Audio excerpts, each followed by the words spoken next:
মহব্বতের নাম ঈমান। আমাকে নিজের প্রাণের চেয়ে বেশি মহব্বত করো, এই মহব্বতের নাম ঈমান। আবু তালিব নবীকে নিজের প্রাণের চেয়ে বেশি মহব্বত করলো, বেঈমান রইল কেন? এই প্রশ্নের জবাব না জানার কারণে বর্তমানে আমাদের সমাজে নবীর মহব্বতের দুহাই দিয়া যত সব চাপাবাজি আর ফিতনাবাজি আর বেদাতি কর্মকাণ্ড চলছে, এই প্রশ্নের জবাব জানে না সাফাবাজ, এই প্রশ্নের জবাব জানে না ফিতনাবাজ,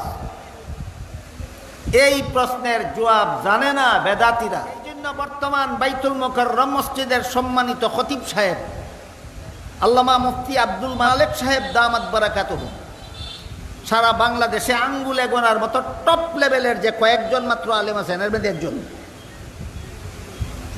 এই আব্দুল মালেক সাহেব আরো কয়েকজন আছেন, 2-4 জন বাংলাদেশে, এদের চেয়ে বড় কোনো আলিম বর্তমান বাংলাদেশে নাই।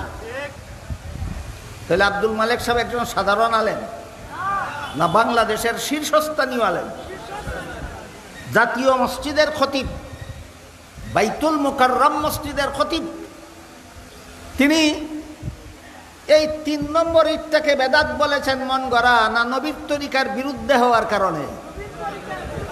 3 নম্বর ইটটারে ঈদে মিলাদুন নবীকে তিনি বেদাত বলেছেন মন গড়া নয়, এটা নবীর শিক্ষা দেওয়া ঈদের বিপরীত হওয়ার কারণে।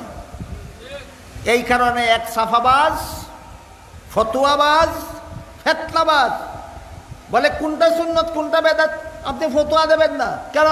তোর বাপের গার ভাঙ্গেনি খতিব জাতীয় মসজিদের মুফতি ফতোয়া দিলে, জাতীয় মসজিদের মুফতি যেহেতু, জাতীয় মসজিদের খতিব যেহেতু, এই জন্য তার দায়িত্ব জাতিকে সুন্নত এবং বেদাত শিক্ষা দেওয়া।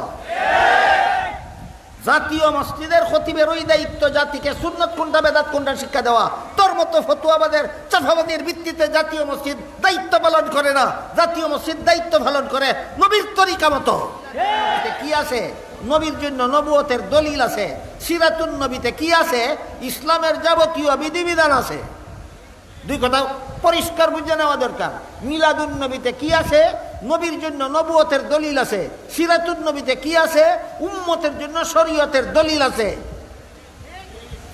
মিলাদুন নবী হলো নবীর জন্য নবুয়তের দলিল, আর সিরাতুন নবী হলো উম্মতের জন্য শরীয়তের দলিল। রাসূলুল্লাহ সাল্লাল্লাহু আলাইহি ওয়াসাল্লাম لا يؤمن أحدكم حتى أكون أحب إليه من والده وولده والناس أجمعين وقال عليه الصلاة والسلام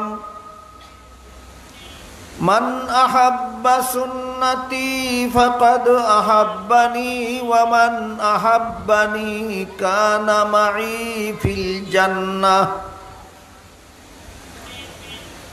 أو كما قال عليه الصلاة والسلام। শ্রদ্ধেয় সভাপতি হযরত উলামায়ে কেরাম, এলাকার সর্বস্তরের মুসলমান ভাইয়েরা আমার, আশপাশের বাড়ি ঘরে পর্দার আড়ালে বসা আমার মা ও বোনেরা,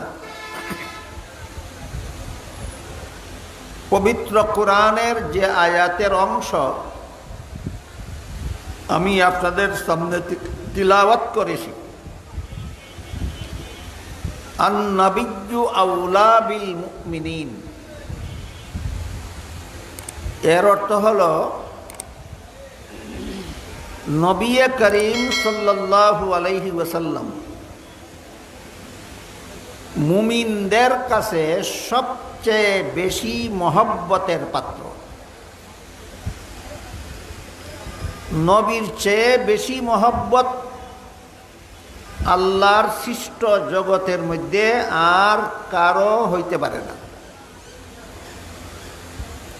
এজন্য হাদিস শরীফে রাসূল করিম সাল্লাল্লাহু আলাইহি ওয়াসাল্লাম বলেন, লা ইউমিনু আহাদুকুম হাত্তা আকুনা আহাব্বা ইলাইহি মিন ওয়ালিদিহি ওয়া ওয়ালাদিহি ওয়ান নাসি আজমাইন। অর্থ হলো, তোমাদের কেউ ততক্ষণ পর্যন্ত মুমিন হতে পারবে না, ইমানদার হতে পারবে না, যতক্ষণ পর্যন্ত আমি রাসূলকে নিজের পিতা, পুত্র এবং সমস্ত জগৎবাসীর চেয়ে বেশি মহব্বত না করবে।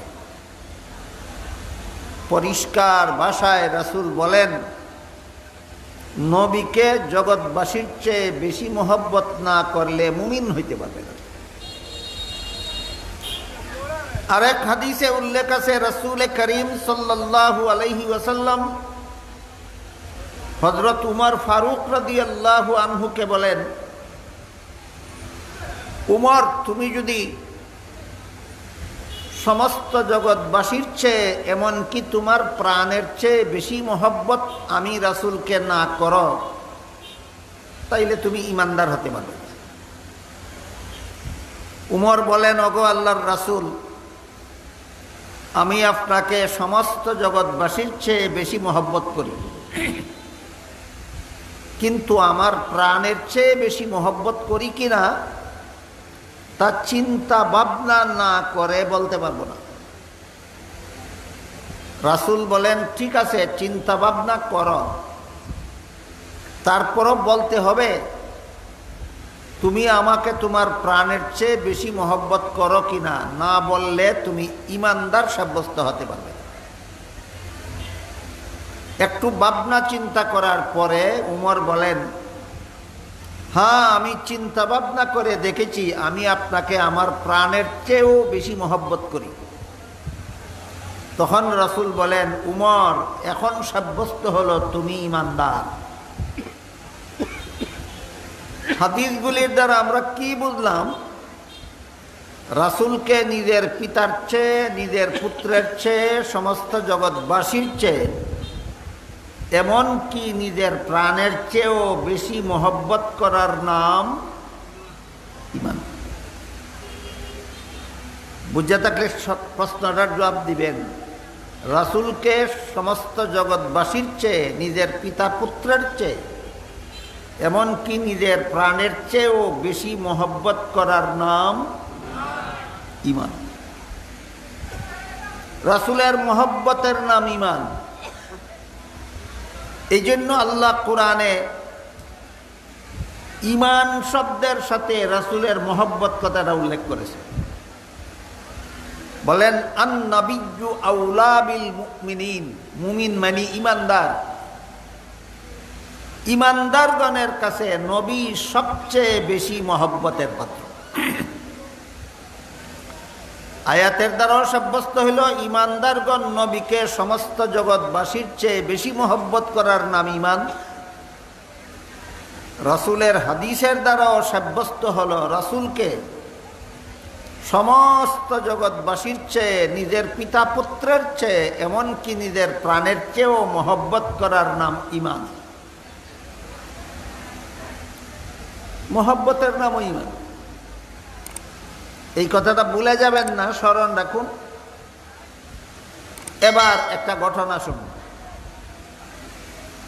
ঘটনা হলো নবীর চাচা, আপন চাচা আবু তালিবের ঘটনা। আবু তালিব একসময় নবীর অভিভাবক ছিলেন। প্রথম অভিভাবক ছিলেন দাদা। দাদার ইন্তেকালের পরে অভিভাবক হইলেন চাচা আবু তালিব। আবু তালিব যখন নবীর অভিভাবক ছিলেন, তখন মক্কার কুরাইশ বংশের মূর্তি পূজারীদের বড় বড় নেতারা নবীর বিরুদ্ধে আবু তালিবের কাছে বিচার নিয়ে আসলো। বলল, সর্দার আবু তালিব, তুমি আমাদের বংশের সর্দার,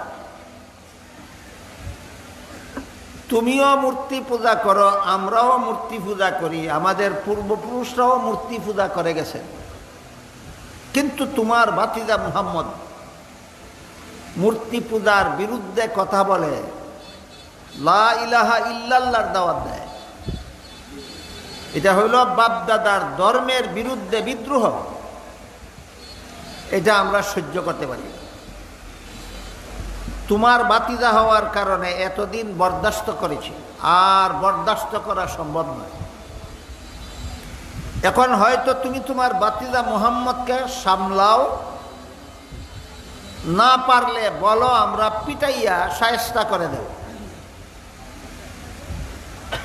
তাদের সামনেই নবীকে চাচা আবু তালিব বললেন, বাতিজা দেখলে তো তোমার বিরুদ্ধে এই বিচার দায়ের করা হয়েছে, কাজেই তুমি মানুষের কাছে লা ইলাহা ইল্লাল্লাহর দাওয়াত নিয়ে যাও না।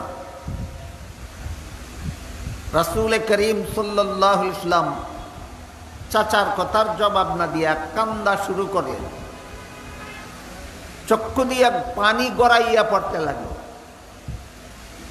তখন আবু তালিব বললেন, বাতিজা মুহাম্মদ, আমার কথার কোনো জবাব না দিয়া তুমি কান্না শুরু করলে, বলো কোন দুঃখে তুমি কাঁদো? আমি তোমাকে আমার প্রাণের চেয়েও বেশি মহব্বত করি, তোমার মহব্বতে আমার জান দিতে রাজি আছি, কিন্তু তোমার চোখের পানি বরদাস্ত করতে রাজি। আবু তালিবে কি বললেন? রাসূলকে কি পরিমাণ মহব্বত করেন? প্রাণের চেয়েও বেশি কিনা? প্রাণের চেয়েও বেশি। তোমার মহব্বতে আমার জান দিতে রাজি আছি, কিন্তু তোমার কান্দা সহ্য করতে রাজি না। তাই বলো কোন দুঃখে তুমি কান্দো? রাসূল বলেন, আপনি যে বললেন আমি মানুষের কাছে লা ইলাহা ইল্লাল্লাহর দাওয়াত নিয়ে যেন না যাই, এই দাওয়াতের জন্যই তো আল্লাহ আমাকে নবী বানাইয়া পাঠাইছে। তাইলে না গেলে আল্লাহর হুকুমটা আমার পালন হবে কিভাবে? কাজেই আপনি আমার অভিভাবক থাকেন আর না থাকেন, আল্লাহ যে কাজের জন্য আমাকে পাঠাইছেন এই কাজটা আমার করতেই হবে। এই কথা শোনার পরে আবু তালিব বললেন, ঠিক আছে, এই যদি আসল অবস্থা হয় তোমার, এরা তো কইছে তোমারে আমি না সামলাইলে এরা তোমারে পিটাইয়া সামলাইব। আমি কথা দিলাম, আমি প্রাণে বেঁচে থাকা অবস্থায় তোমার গায়ে কাউকে হাত তুলতে দেব না। তোমার উপরে হাত তুলতে হইলে আগে আমাকে প্রাণে মারতে হবে, তারপরে তোমার উপর হাত তুলতে হবে। তোমারে বাঁচাবার জন্য এদের হামলার থেকে, এদের আক্রমণ থেকে তোমাকে বাঁচাবার জন্য আমি আগে আমার জান দিয়া দিব, তারপরে তোমার উপর হামলা করতে হবে। আবু তালিবের জবাবে আমরা কি বুঝলাম? আবু তালিব আমাদের নবীকে কি পরিমাণ মহব্বত করতেন? প্রাণের চেয়েও বেশি। সেই আবু তালিব আপনাদের জানা মতো ইমানদার না বেঈমান? বেঈমান। আগের হাদিসও বুঝলাম মহব্বতের নামও ইমান। এখন তো মহব্বত পাওয়া গেল, ইমান নাই কেন? প্রশ্নটা বুঝলেন কিনা? আগের হাদিসে কি বুঝলেন? রাসূল বলেন মহব্বতের নামও ইমান। আমাকে নিজের প্রাণের চেয়ে বেশি মহব্বত করো, এই মহব্বতের নামও ইমান। আবু তালিব নবীকে নিজের প্রাণের চেয়ে বেশি মহব্বত করলো, বেঈমান রইল কেন? এই প্রশ্নের জবাব না জানার কারণে বর্তমানে আমাদের সমাজে নবীর মহব্বতের দুহাই দিয়া যত সব চাপাবাজি আর ফিতনাবাজি আর বেদাতি কর্মকাণ্ড চলছে, এই প্রশ্নের জবাব জানে না সাফাবাজ, এই প্রশ্নের জবাব জানে না ফিতনাবাজ, এই প্রশ্নের জবাব জানে না বেদাতিরা। এই কারণে যত সব বেদাতি কর্মকাণ্ড করে, যত সব বেঈমানি কর্মকাণ্ড করে, আর বলে নবীর মহব্বতে করি, আর মহব্বতের নাম ঈমান। নবীর মহব্বতের নাম ওই ঈমান, হাদিসে আছে। আবু তালিব তো মহব্বত করলো, ঈমান পাইল না কেন? তাহলে সাব্যস্ত হইল নবীর মহব্বত দুই প্রকার। নবীর মহব্বত দুই প্রকার, একটা হইল মন গড়া আর একটা নবীর তরিকা মতে। একটা মহব্বত মন গড়া মহব্বত, একটা মহব্বত হইল নবীর তরিকা মতে মহব্বত। নবীকে মহব্বত, যে মহব্বত এর নাম ঈমান,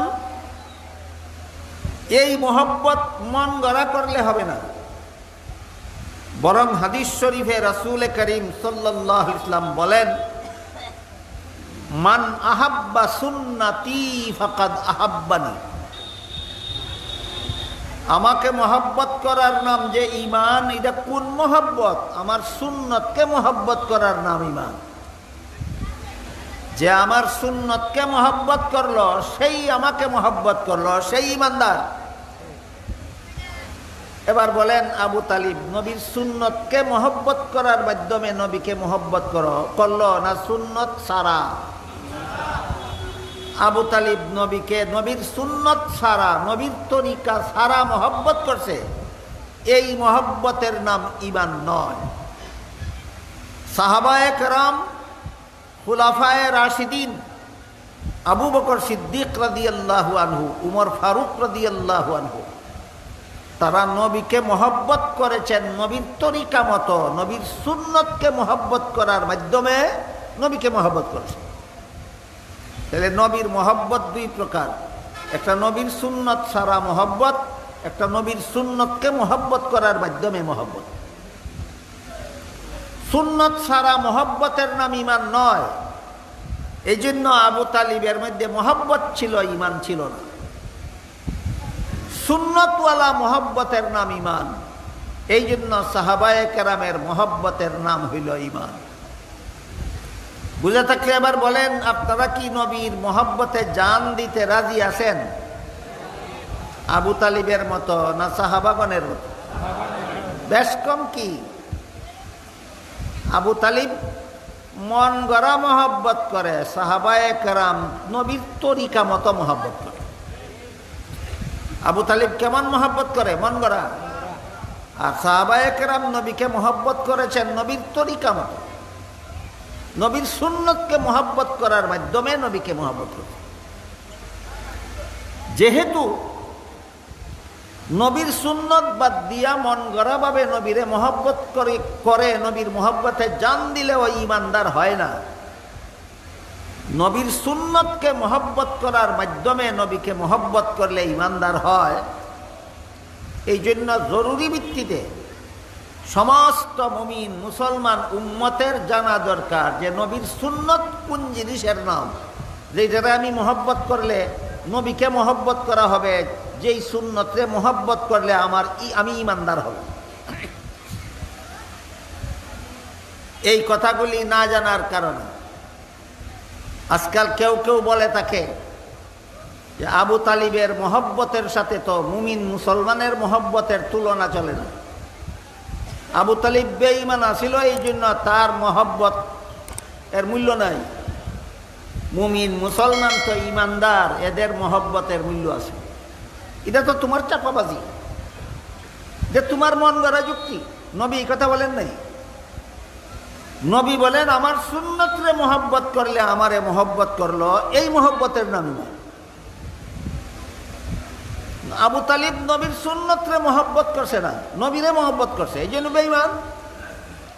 তুমিও যদি নবীর সুন্নতরে মহব্বত করো না, নবীরে মহব্বত করো, তাহলে তো তুমিও বেঈমান। এই জন্য আমাদের জরুরি ভিত্তিতে বোঝা দরকার, তাহলে নবীর সুন্নত কোন জিনিসের নাম, নবীর সুন্নত কারে কয়। ইসলাম ধর্মে নবীর সুন্নত কথাটা তিনটা অর্থে ব্যবহার হয়। নবীর সুন্নত কথার অর্থ তিনটা, ইয়াদ রাখার মতো কথা জীবনভর। নবীর সুন্নত কথার অর্থ কটা? তিনটা। এক নম্বর, নবীর সুন্নত কথার অর্থ নবীর হাদিস।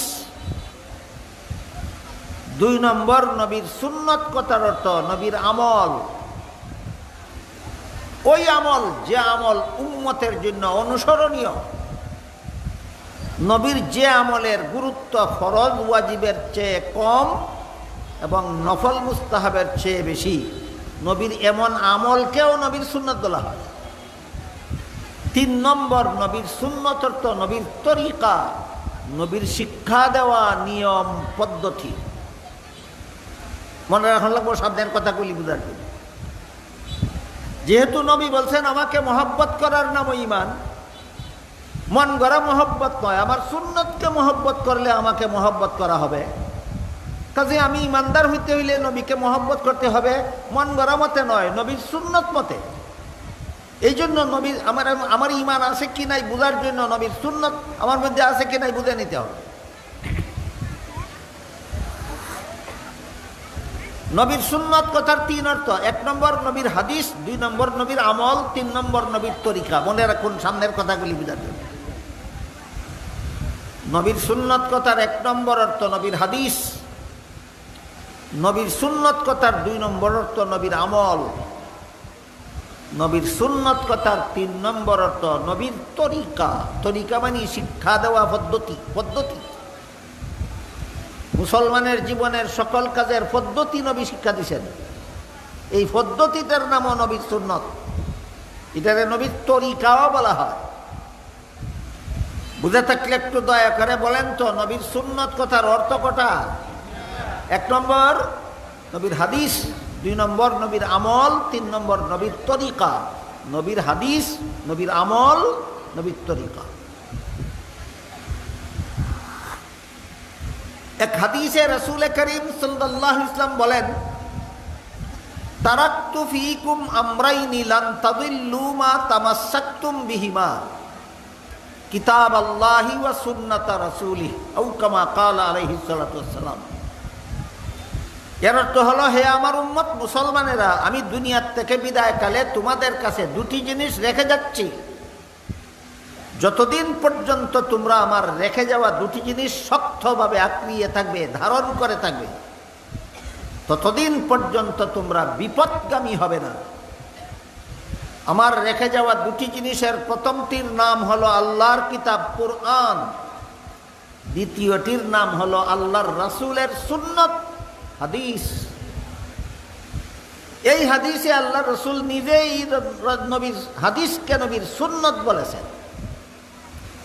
এই হাদিসের মধ্যে আল্লাহ রাসূল নিজেই নিজের নবীর হাদিসকে নবীর সুন্নত বলেছেন, নবীর হাদিসকে নবীর সুন্নত বলেছেন। আরেক হাদিসে রাসূল করিম সাল্লাল্লাহু আলাইহি ওয়াসাল্লাম বলেন, ইন্নাল্লাহা ফারাদা সিয়ামা রমাদানা আলাইকুম ওয়া সানানতু লাকুম কিয়ামাহু ফামান সামাহু ওয়া কামাহু ঈমানান ওয়া ইহতিসাবান খারাজা মিন যুনুবিহি কায়াউমিন ওয়ালাদাতহু উম্মুহু আও কামা ক্বালা আলাইহিস সালাতু ওয়াসসালাম। এর অর্থ হলো, রাসূল বলেন, আল্লাহ রমজান মাসের দিনের বেলায় রোজা রাখা তোমাদের জন্য ফরজ করেছেন, আর রাতের বেলার তারাবিহের নামাজ আমি রাসূল তোমাদের জন্য সুন্নত করেছি।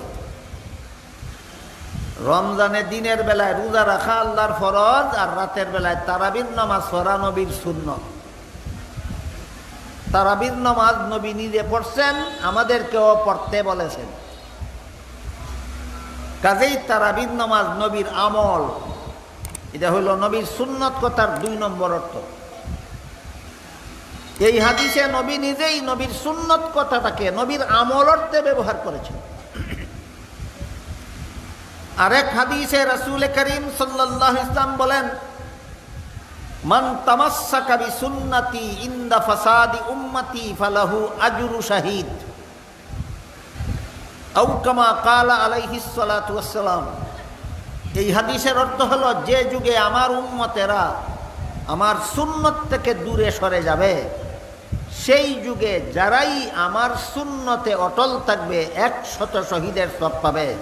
এখানে সুন্নত অর্থ হাদিসও নয়, এখানে সুন্নত অর্থ আমলও নয়। এই হাদিসে আল্লাহ রাসূল নবীর সুন্নত কথাটাকে নবীর তরিকা অর্থে ব্যবহার করেছে।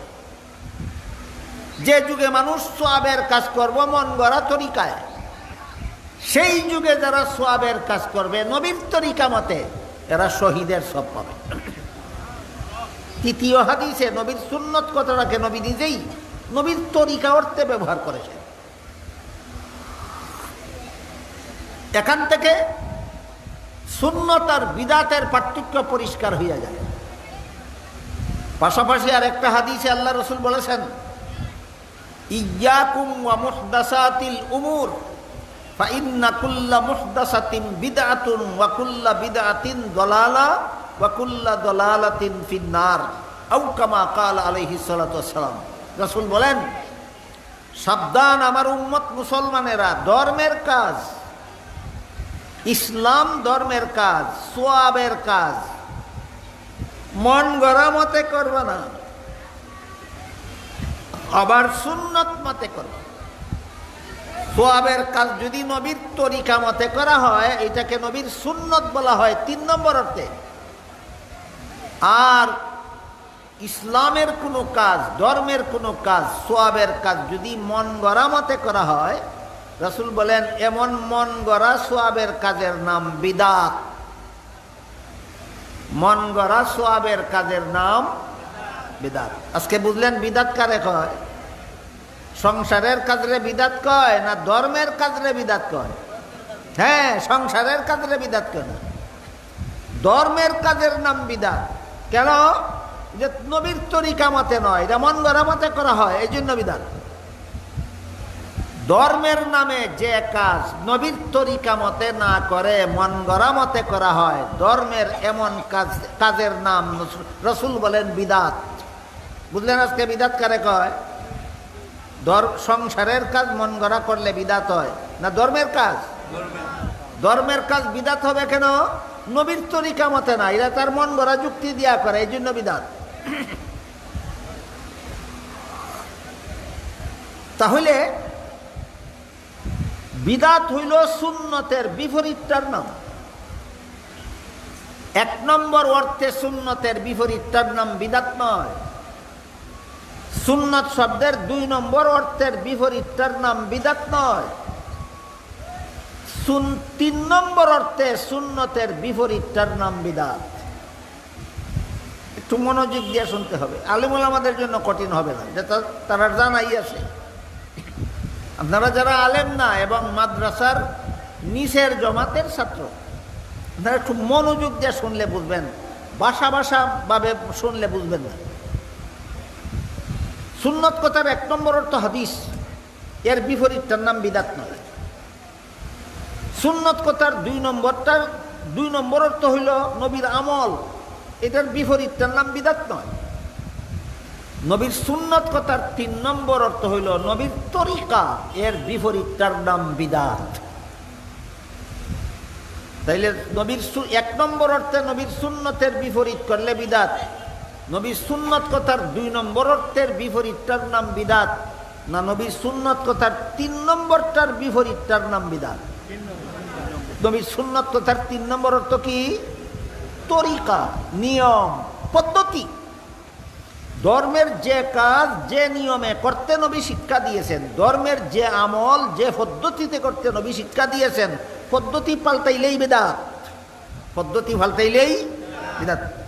এর একটা উদাহরণ শুনেন। প্রত্যেক নামাজের শেষে সালাম ফিরাবার আগে দুরূদ শরীফ পড়া, এই যে নবীর শিক্ষা দেওয়া পদ্ধতি। প্রত্যেক নামাজের শেষে সালাম ফিরাবার আগে দুরূদ শরীফ পড়া, যে নবীর শিক্ষা দেওয়া পদ্ধতি কিনা? দুরূদ শরীফ পড়ার এই যে একটা পদ্ধতি। তাইলে আপনি যদি নামাজের শেষে দুরূদ শরীফ পড়েন, এটা হবে সুন্নত। কেন? নবীর শিক্ষা দেওয়া পদ্ধতি মতে দুরূদ শরীফ পড়ছে। কথা বুঝলে বলেন, আমি যদি নামাজের শেষে সালাম ফিরাবার আগে দুরূদ শরীফ পড়ি, যে বিদআত হবে না সুন্নত হবে? কেন সুন্নত? দুরূদ শরীফটা আমার মন গড়া না, এটা নবীর শিক্ষা দেওয়া পদ্ধতি। নবীর শিক্ষা দেওয়া পদ্ধতি মতে দুরূদ শরীফ পড়ছি, আমার দুরূদ শরীফ পড়া সুন্নত।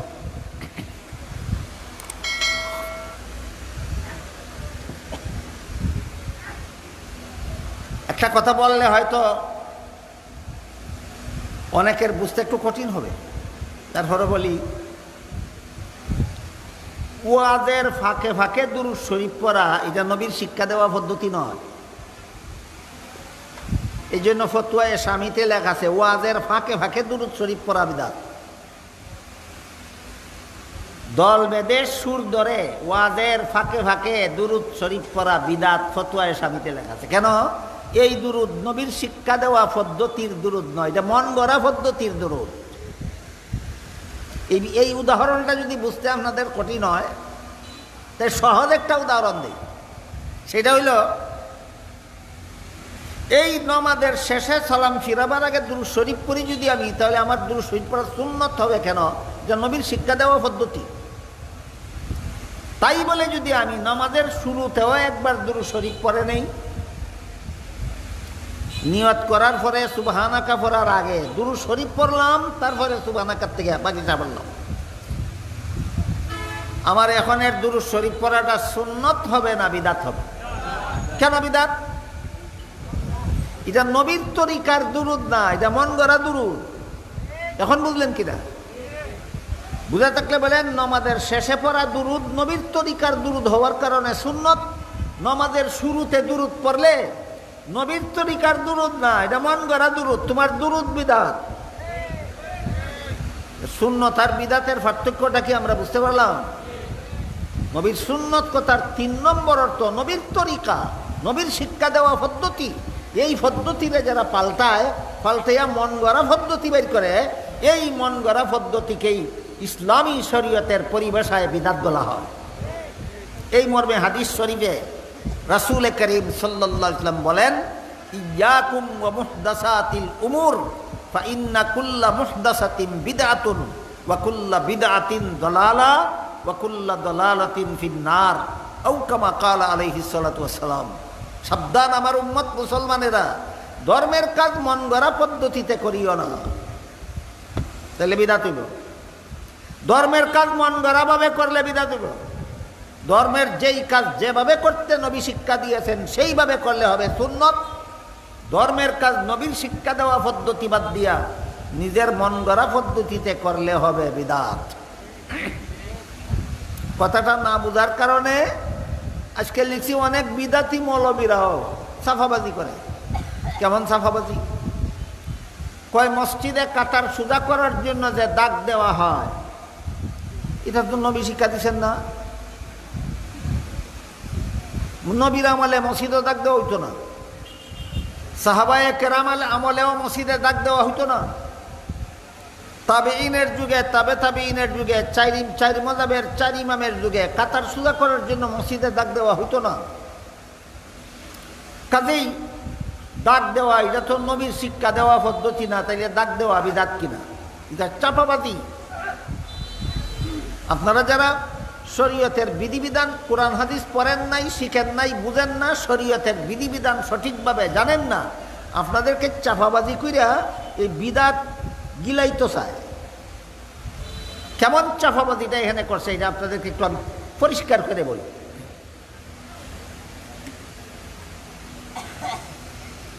বলেন তো, নবীর যুগে কি মাইক ছিল? আজকাল যে ওয়াজ মাহফিলের মধ্যে মাইক দেওয়া হয়, মাইক বিদাত হয় না কেন? নবীর যুগে কি বিদ্যুতের বাতি ছিল? আজকাল যে বিদ্যুতের বাতি জ্বালানো হয়, এটা বিদাত হয় না? এই প্রশ্নের যেই জবাব, নবীর যুগে কাতার সুজা করার জন্য মসজিদে দাগ দেওয়ার নিয়ম ছিল না, তাইলে ওইটা বিদাত হয় না কেন? ওই প্রশ্নেরও সেই জবাব। বোঝার জন্য মনে রাখতে হবে, একটা হইল ধর্মের কাজ আর একটা হইল ধর্মের কাজের সহায়ক ব্যবস্থা। একটা হইল ধর্মের কাজ আর একটা হইল ধর্মের কাজের সহজ ব্যবস্থা। কাজ আর ব্যবস্থা এক জিনিস না, কাজ এক জিনিস, ব্যবস্থা আর এক জিনিস। ওয়াজ করা, ওয়াজ শোনা, এটা সরাসরি ধর্মের কাজ। ওয়াজ করা, ওয়াজ শোনা, এটা সরাসরি ধর্মের কাজ। মাইক হইল এটা সহজে সকলে শোনার ব্যবস্থা। মাইক রেখেও ধর্মের কাজ কয় না, একটা ধর্মের কাজের সহজ ব্যবস্থা কয়। বাত্তি রেখেও ওয়াজ কয় না, বাত্তিরে ওয়াজ মাহফিলের আয়োজনের ব্যবস্থা কয়। সামিয়ানা রেখে ওয়াজ কয় না, ওয়াজের ব্যবস্থা কয়। ওয়াজ হইল ধর্মের কাজ, সামিয়ানা ব্যবস্থা, বাত্তি ব্যবস্থা, মাইক ব্যবস্থা। ব্যবস্থা নূতন অবস্থা অনুভূতে নূতন ব্যবস্থা করলে বিদাত হয় না, ধর্মের কাজ মন গড়া করলে বিদাত হয়। ঠিক তেমনি ভাবে মসজিদে নামাজ জমাতে পড়ার সময় কাতার সুজা করা ধর্মের কাজ, বহু হাদিসে আল্লাহ রসুল বারবার নির্দেশ দিয়েছেন কাতার সোজা করো, কাতার সোজা করো, কাতার সোজা করো। কাতার সোজা করা এটা ধর্মের কাজ, দাগ দেওয়া ধর্মের কাজ নয়, সোজা করার সহজ ব্যবস্থা। আমি আপনাদেরকে বুঝাইতে পারলাম, মসজিদ কাতার সোজা করার দাগ দেওয়া নবীর যুগে ছিল না, সাহাবাগণ দাগ দিতেন না, বিদাত হইল না কেন? এটা কেউ ধর্মের কাজ মনে করে দেয় না, এটা ধর্মের কাজের একটা ব্যবস্থা। ব্যবস্থা নূতন করলে বিদাত হয় না, ধর্মের নয়া কাজে ধর্মের কাজ মনে করলে বিদাত হয়। তাতে এই সাফাবাজি যারা কুরআন হাদিস শিখছে না, জানে না, বুঝে না, এদের কাছে সাফাবাজি কইরা বিদাত চালুর পথ বাইর করা যাইতে পারে। যারা কোরআন হাদিস শিখছে, জানে, বুঝে, এদের কাছে সাফাবাজি কইরা বিদাত চালুর কোনো সুযোগ না। এই জন্য আমাদের বিদাত এবং সুন্নতের পার্থক্যটা ভালোভাবে বুঝে রাখা দরকার। নবীর সুন্নত কথার 3 নম্বর অর্থ হইল নবীর শিক্ষা দেওয়া পদ্ধতি, এর বিপরীত তার নাম বেদাত। কয়েকটা উদাহরণ দিই শুনুন। 5 বেলার নামাজের জমাতের জন্য আজান দেওয়া নবীর তরিকা, নবী শিক্ষা দিয়েছেন, এটা নবীর শিক্ষা দেওয়া পদ্ধতি। 5 বেলার নামাজের জমাতের জন্য আজান দেওয়ার পদ্ধতি, আজান দেওয়াটা নবী শিক্ষা দিয়েছেন কিনা? দিছেন। যেহেতু আজান দেওয়া 5 বেলার নামাজের জমাতের জন্য আজান দেওয়া নবী শিক্ষা দিয়েছেন, কাজে আজান দেওয়া সুন্নত। 5 বেলার নামাজের জমাতের আগে একামত দেওয়া নবী শিক্ষা দিয়েছেন, এই জন্য একামত দেওয়া সুন্নত। জানাজার নামাজে আজান দেওয়াও নবী শিক্ষা দিছেন না, একামত দেওয়াও নবী শিক্ষা দিছেন না। আপনারা কি জানেন?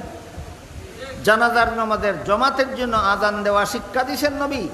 দিছেন না। একামত দেওয়া শিক্ষা দিছেন? দিছেন না।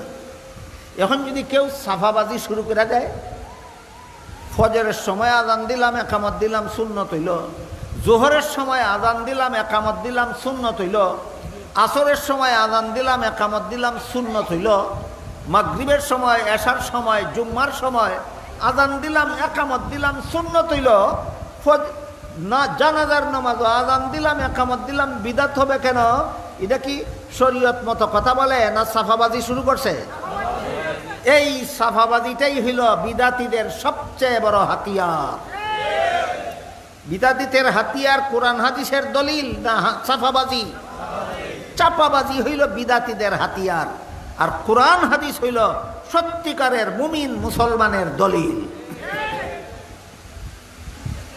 এরপর জানাজার নামাজে আজান দিলে আজান বিদাত হবে কেন? নবীর তরিকায় নয়। জানাজার নামাজে একামত দিলে একামত বিদাত হবে কেন? নবীর তরিকায় নয়। জানাজার নামাজে কোরআন তেলাওয়াত করলে বিদাত হবে কেন? নবীর তরিকায় নয়। জানাজার নামাজে রুকু সিজদা করলে বিদাত হবে কেন? নবীর তরিকায় নাই। একই কারণে জানাজার সালাম ফিরাইয়া মুনাজাত করলে বিদাত হবে কেন? নবীর তরিকায় নয়। খালি ঠিক ঠিক কইলেও তো না, আমি একটা একটা করে জিজ্ঞাসা করবো, আপনার দলিল সহ জবাব দিতে হবে। এবার বলেন, 5 বেলার নামাজও আজান দিলাম, জুম্মার নামাজও আজান দিলাম, 5 বেলার নামাজও একামত দিলাম, জুম্মার নামাজও একামত দিলাম, 5 বেলার নামাজও জুম্মার নামাজও কোরআন তেলাওয়াত করলাম, 5 বেলার নামাজও জুম্মার নামাজও রুকু সিজদা করলাম। জানাজার নামাজও করলে কি দোষ? কি এখানে সুন্নত, এখানে বেদাত কেন? এখানে নবীর তরিকায় আছে, এখানে নবীর তরিকায় নাই। বলেন, জানাজার নামাজের জন্য আজান দিলে সুন্নত না বেদাত? কেন? নবীর তরিকায় নাই। জানাজার নামাজে একামত দিলে সুন্নত না বেদাত? বেদাত কেন? নবীর তরিকায় নাই। জানাজার নামাজে কোরআন তেলাওয়াত করলে সুন্নত না বেদাত? বেদাত কেন? নবীর তরিকায় নাই। জানাজার নামাজে রুকু সিজদা করলে সুন্নত না বেদাত? বেদাত কেন? নবীর তরিকায় নাই। যে কারণে আজান বিদাত, যে কারণে একামত বিদাত, যে কারণে কোরআন পড়া বিদাত, যে কারণে রুকু সিজদা বিদাত, সেই কারণে সালাম ফিরাইয়া দোয়া করা বিদাত। এবার বলেন, সুন্নত কথার 1 নম্বর অর্থের বিপরীতটার নাম বেদাত, না 2 নম্বর অর্থের বিপরীতটার নাম বেদাত, না 3 নম্বর অর্থের বিপরীতটার নাম বেদাত? তাহলে নবীর সুন্নত কথার অর্থগুলি সিরিয়াল বাই সিরিয়াল বোঝা দরকার নেই, নম্বর সহ শিখা দরকার নেই, নম্বর সহ শিখা দরকার। নবীর সুন্নত কথার 1 নম্বর অর্থ নবীর হাদিস, নবীর সুন্নত কথার 2 নম্বর অর্থ নবীর আমল, নবীর সুন্নত কথার 3 নম্বর অর্থ নবীর তরিকা, নবীর শিক্ষা দেওয়া পদ্ধতি। এর বিপরীতটার নাম বেদাত। 5 বেলার নামাজের জমাতের জন্য আযান দেওয়া নবীর তরিকায় আছে, একামত দেওয়া নবীর তরিকায় আছে, এই জন্য 5 বেলার আযান সুন্নত, 5 বেলার নামাজের একামত সুন্নত। 5 বেলার ফরজ নামাজের পরে দোয়া করলে দোয়া কবুল হয়, নবী হাদিস শরীফে বলেছেন। এই জন্য ফরজ নামাজের পরে কেউ ইচ্ছা করলে দোয়া পড়তে পারে, না পড়লে তার বিরুদ্ধে কোনো লড়াই চলবে না। যে ইচ্ছা দিন 5 বেলার ফরজ নামাজের পরে দোয়া করলে দোয়া কবুল হয়, নবী বলেছেন, করতে হবে বলেননি। এই জন্য করলে সওয়াব আছে, না করলে দোষ নাই। তাহলে আমরা কি 5 বেলার নামাজের জমাতের পরে কেউ যদি দোয়া করে না তার বিরুদ্ধে লড়াই করব? শরীয়ত মতে তার কোনো দোষ নাই। আসরের 4 রাকাত ফরজ নামাজের আগে 4 রাকাত সুন্নত নামাজ আছে, না পড়লে কি তার বিরুদ্ধে লড়াই করব? কেন? না পড়লে দোষ নাই। যেমনভাবে আসরের 4 রাকাত ফরজ নামাজের আগেও 4 রাকাত সুন্নত নামাজ আছে, না পড়লে দোষ নাই, তার বিরুদ্ধে আমরা কোনো প্রতিবাদ করব না। ঠিক তেমনিভাবে প্রত্যেক ফরজ নামাজের পরে দোয়া করলে নবী বলেছেন কবুল হয়, কিন্তু কেউ করে না যদি দোষ নাই, তার বিরুদ্ধে আমরা কোনো অভিযোগ করব না। কিন্তু ফজরের 2 রাকাত ফরজ নামাজ পড়ার পরে আর যেমন কোনো সুন্নত নাই, পড়লে হবে বিদআত। ঠিক তেমনিভাবে জানাজার সালাম ফিরাবার পরে আর কোনো দোয়া নাই, করলে হবে বিদআত। এবার আরেকটা কথার প্রতি আপনাদের দৃষ্টি আকর্ষণ করতে চাই। নবীর সুন্নত কথার 1 নম্বর অর্থ নবীর হাদিস। নবীর হাদিস কারে কয় একটু মনোযোগ দিয়ে শুনতে হবে। মাদ্রাসার উপরের ক্লাসের ছাত্রদের জানা আছে, উলামায়ে কেরামের তো জানাই আছে। আপনারা যারা আলেমও না, মাদ্রাসার ছাত্রও না, আপনাদের জন্য একটু কঠিন হইতে পারে, এই জন্য মনোযোগ দিয়ে শুনবেন। আমারে আল্লাহ যতটুকু ক্ষমতা দিয়েছে সহজ কইরা বলার, ততটুকু সহজ কইরা বলার চেষ্টা করি, কিন্তু আপনারা একটু মনোযোগ দিয়ে শুনতে হবে। নবীর সুন্নত কথার 1 নম্বর অর্থ নবীর হাদিস। নবীর হাদিস, যে কয়েকটা জিনিসকে নবীর হাদিস বলে এর মধ্যে 1 নম্বর হইল নবীর কথা।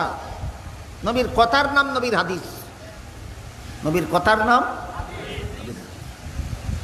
কিন্তু এখানে একটা বিষয় আছে যেটা আলেমরা জানে, কোনো পাবলিকে জানে না। আর বেরেঞ্চি ফাঁস মার্কা কিছু মৌলবী আছে, এই সমস্ত মৌলবীরাও জানে না। সেটা হলো নবীর কোন বয়সের কথাগুলির নাম হাদিস। নবী 4 বছর বয়সে যেসব কথা বলেছেন সেইগুলি নবীর হাদিস নয়। 10 বছর বয়সে নবী যেসব কথা বলেছেন সেইগুলিকে নবীর হাদিস, সেইগুলির নাম নবীর হাদিস নয়। 30 বছর বয়সে নবী যেসব কথা বলেছেন এই কথাগুলির নাম নবীর হাদিস নয়, বরং 40 বছর পূর্ণ হওয়ার পরে নবীর কাছে কুরআন নাজিল শুরু হওয়ার পর থেকে জীবনের শেষ মুহূর্ত পর্যন্ত নবী যত কথা বলেছেন সবগুলি কথার নাম নবীর হাদিস। এবার বলুন, নবীর যতটা জিনিস রে নবীর হাদিস কয় এর মধ্যে 1 নম্বর হইল নবীর কথা। নবীর কথারে নবীর হাদিস কয়। কত বৎসর থেকে কত বৎসর পর্যন্ত? 40 বৎসর থেকে 63 বৎসর পর্যন্ত 23 বৎসরের কথাগুলিকে হাদিস বলে। জিন্দগির প্রথম 40 বৎসরের কথাকে হাদিস বলা হয় না। এবার বলেন নবীর হাদিসের সম্পর্ক নবীর জন্মদিনের সাথে না জীবনের শেষ 23 বৎসরের সাথে? জন্মদিন রে জন্ম, নবীর জন্মকে মিলাদুন নবী বলে। নবীর মিলাদুন নবী আরবি শব্দ, বাংলা হইল নবীর জন্ম। মিলাদুন নবী আরবি শব্দ, বাংলা নবীর জন্ম। বলেন হাদিসের সম্পর্ক মিলাদুন নবীর সাথে না সিরাতুন নবীর সাথে? সিরাতুন নবী মানো না যদি তুমি হাদিস পাইলা কোথায়? এবার বলেন নবীর কাছে 30 পারা কোরআন নাজিল হয়েছিল জন্মের দিন না 40 বছর পূর্ণ হওয়ার পরে? তাহলে 30 পারা কোরআনের সম্পর্ক মিলাদুন নবীর সাথে না সিরাতুন নবীর সাথে? তুই যদি বেটা সিরাতুন নবী মানস না, হাদিস পাবে কোথায়, কোরআন হবে কোথায়? যে সিরাতুন নবী মানে না তার হাদিস মানার কোনো উপায় নাই, যে সিরাতুন নবী মানে না তার কোরআন মানার কোনো উপায় নাই। কারণ নবীর প্রায় 10 লক্ষ হাদিসের সম্পর্ক মিলাদুন নবীর সাথে নয়, প্রায় 10 লক্ষ হাদিসের সম্পর্ক সিরাতুন নবীর সাথে। 30 পারা কোরআনের একটা অক্ষরেরও সম্পর্ক মিলাদুন নবীর সাথে নয়, 30 পারা কোরআনের সবটুকুর সম্পর্ক সিরাতুন নবীর সাথে। সুতরাং যে সিরাতুন নবী মানে সে কোরআন মানে, হাদিস মানে। যে সিরাতুন নবী মানে না, যে কোরআনও মানে না, হাদিসও মানে না। কোরআন হাদিস মানে না তো দলিল হইব কই? একমাত্র দলিল হইল সাফাবাজি।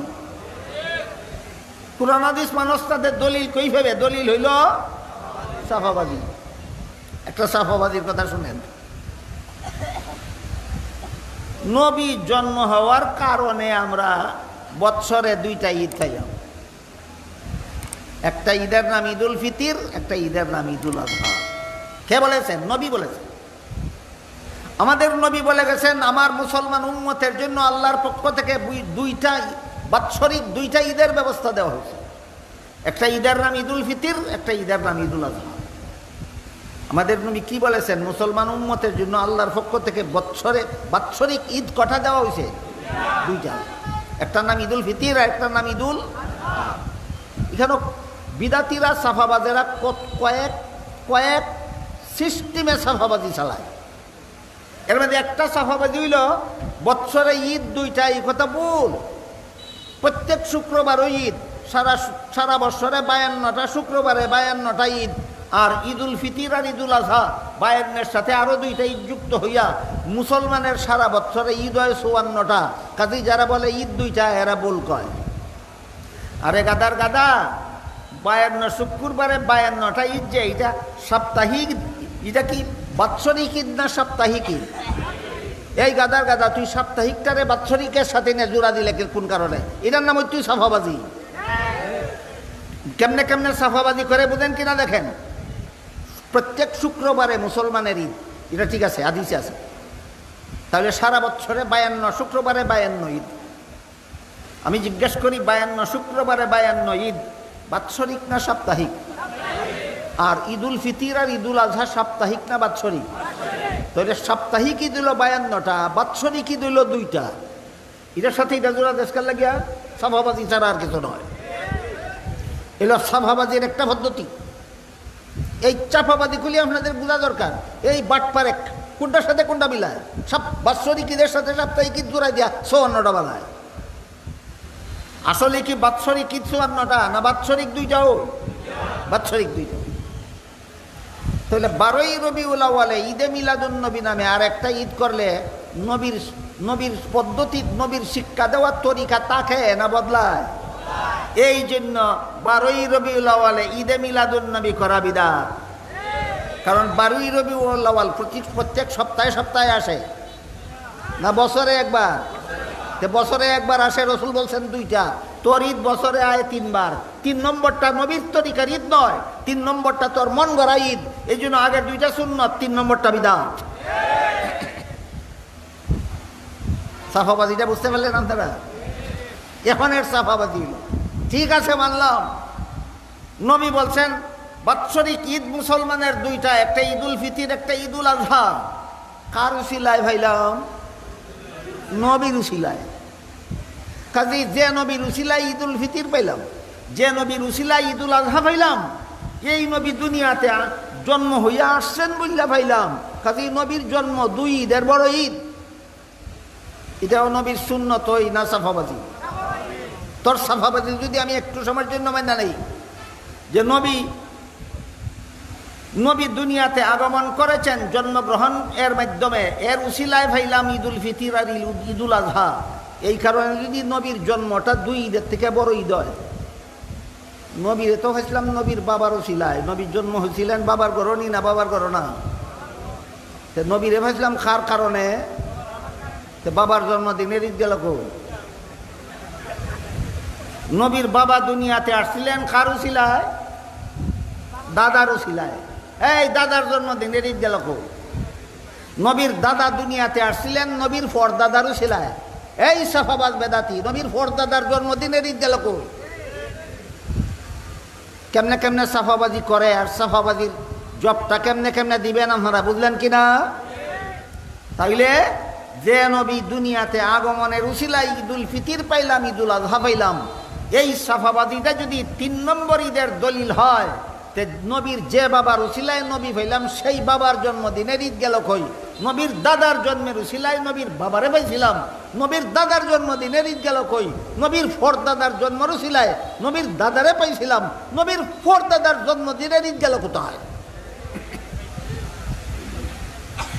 রাসূল করিম সাল্লাল্লাহু আলাইহি ওয়াসাল্লাম মক্কা শরীফ থেকে হিজরত করে মদিনা শরীফ গিয়া দেখলেন মদিনার মুসলমানেরা বৎসরে 2 দিন আমোদ ফুর্তি করে, খুশিবাসি করে। রসুল জিজ্ঞাসা করলেন, এটা তোমরা কেন করো? তারা কইল, আমরা মুসলমান হওয়ার আগের থেকে এই 2টা দিন নিজেরার পক্ষ থেকে ধার্য করে রাখছি আমোদ ফুর্তি করার লাগে। রসুল বলেন, মুসলমানের আমোদ ফুর্তি করার তারিখ নিজেরা ধার্য করতে পারে না, তোমাদের আমোদ ফুর্তি করার জন্য আল্লাহর পক্ষ থেকে 2টা ঈদ ধার্য করে দেওয়া হয়েছে। একটা ঈদের নাম ঈদুল ফিতির, একটা ঈদের নাম ঈদুল আজহা। সুস্পষ্টভাবে পরিষ্কার হয়ে গেল, নবীর তরিকা মতো মুসলমানের কোনো ঈদ মন গড়া যুক্তি দিয়া চাপাবাদি করে ধার্য করতে পারে না। মুসলমানের ঈদ আল্লাহ এবং আল্লাহর রসুলের পক্ষ থেকে ধার্য করে দেওয়া হয়। এই জন্য বর্তমান বাইতুল মুকাররম মসজিদের সম্মানিত খতিব সাহেব আল্লামা মুফতি আব্দুল মালেক সাহেব দামাত বারাকাতুহু সারা বাংলাদেশে আঙ্গুলে গোনার মতো টপ লেভেলের যে কয়েকজন মাত্র আলেম আছেন, এর মধ্যে একজন। এই আব্দুল মালেক সাহেব আরো কয়েকজন আছেন, 2-4 জন বাংলাদেশে। এদের চেয়ে বড় কোনো আলিম বর্তমান বাংলাদেশে নাই। তাহলে আব্দুল মালেক সাহেব একজন সাধারণ আলেম না বাংলাদেশের শীর্ষস্থানীয় আলেম? জাতীয় মসজিদের খতিব, বাইতুল মুকাররম মসজিদের খতিব। তিনি এই 3 নম্বর ঈদটাকে বেদাত বলেছেন মন গড়া, না নবীর তরিকার বিরুদ্ধে হওয়ার কারণে? 3 নম্বর ঈদটারে ঈদে মিলাদুন নবীকে তিনি বেদাত বলেছেন মন গড়া নয়, এটা নবীর শিক্ষা দেওয়া ঈদের বিপরীত হওয়ার কারণে। এই কারণে এক সাফাবাজ, ফতুয়াবাজ, ফেতনাবাজ বলে কোনটা সুন্নত কোনটা বেদাত আপনি ফতুয়া দেবেন না কেন? তোর বাপের গার ভাঙ্গেনি খতিব জাতীয় মসজিদের মুফতি ফতুয়া দিলে, জাতীয় মসজিদের মুফতি যেহেতু, জাতীয় মসজিদের খতিব যেহেতু, এই জন্য তার দায়িত্ব জাতিকে সুন্নত এবং বেদাত শিক্ষা দেওয়া। জাতীয় মসজিদের খতিবের ওই দায়িত্ব জাতিকে সুন্নত কোনটা বেদাত কোনটা শিক্ষা দেওয়া। তোর মতো ফতুয়াবাদের চাফাবাদের ভিত্তিতে জাতীয় মসজিদ দায়িত্ব পালন করে না, জাতীয় মসজিদ দায়িত্ব পালন করে নবীর তরিকা মতো। বুঝা থাকে বলেন, জাতীয় মসজিদের খতিব হইলে জাতিকে সুন্নত বেদাত শিক্ষা দেওয়ার দায়িত্ব নাই না দায়িত্ব আছে? তার দায়িত্ব ভালো। তুই করতে গাইছ সাফাবাজ, জাতীয় মসজিদে নির্দেশ দিতে সুন্নত কইতো না বিদাত কইতো না, কইতো তোর বাপের মাথা।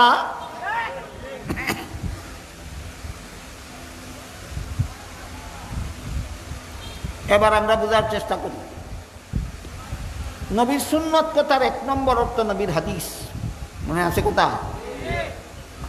মিলাদুন নবীর সাথে সম্পর্ক না সিরাতুন নবীর সাথে সম্পর্ক? সিরাতুন নবী মানো না যদি একটা হাদিসও পাইবে না। 30 পারা কোরআন মিলাদুন নবীর সাথে সম্পর্ক না সিরাতুন নবীর সাথে সম্পর্ক? সিরাতুন নবী যদি মানো না কোরআনের কিছুই পাইবে না। এবার বলুন, নবীর সুন্নত কথার 2 নম্বর অর্থ কি ছিল? হ্যাঁ, নবীর আমল।